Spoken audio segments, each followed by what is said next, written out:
Odatda uyali aloqa telefonlarining ekraniga hamma o'zi istagan yozuvni yozib qo'yadi.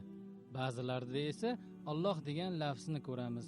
Keyin esa o'sha telefon bilan turli joylarga, masalan, hojatga kirib ketishadi. Bu to'g'rimi? Albatta Alloh degan yozuv ustida turgan narsa bilan hojatxonaga kirish mutlaqo noto'g'ri. Buni mulohazasini qilish kerak. Albatta bunday Allohning nomi, Baytulloh yoki shunga o'xshagan narsalarni suratlarini ihonat qilish, pastga urish, nopok joylarga yaqinlashtirish mumkin emasligini mutlaqo unutmasligimiz kerak. Doimo mana shu qoidaga amal qilib, harakat qilib borishimiz lozim. Alloh uchun do'stlashish qanday bo'ladi? Uning o'ziga xos sabr qilish shartlari bormi? Alloh uchun do'stlashish, Allohning aytganida yurish, Allohga muhabbat qilish, Allohning qaytarganidan qaytarish uchun bo'linadigan do'stlik bo'ladi.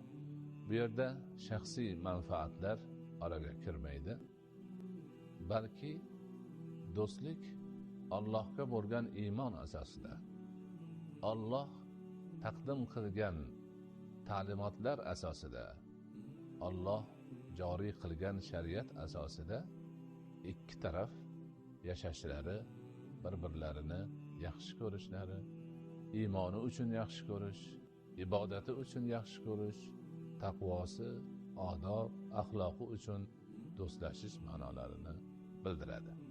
Albatta bu narsalar o'ziga yarasha sabrni talab qiladi.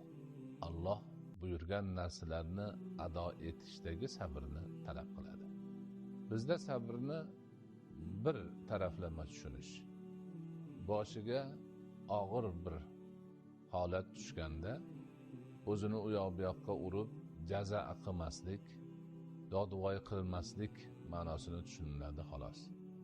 Lekin aslida sabr ijobiy ma'no bo'lib, yaxshiliklarga erishishdagi harakatni to'xtatmay olib borishda ham sabr kerak bo'ladi. Ibodatlarni vaqtida shariatda ko'rsatilgandek ado qilish uchun ham sabr kerak bo'ladi. Jumladan Allohning yo'lida do'stlashish, Alloh uchun birodar bo'lish borasida ham ana shu birodarlik talab qilgan narsalarga amal qilish, qilmay qo'yish lozim bo'lgan narsalardan chetda bo'lish borasida ham sabr kerak bo'ladi. Ana shu ma'noda demak, Alloh uchun do'stlashish, birodar bo'lish va bu ishda bardavom bo'lish, sabr talab qilish bilan birga Allohning roziligi, katta bir mukofotlar, ajr-savoblar qozonish imkoni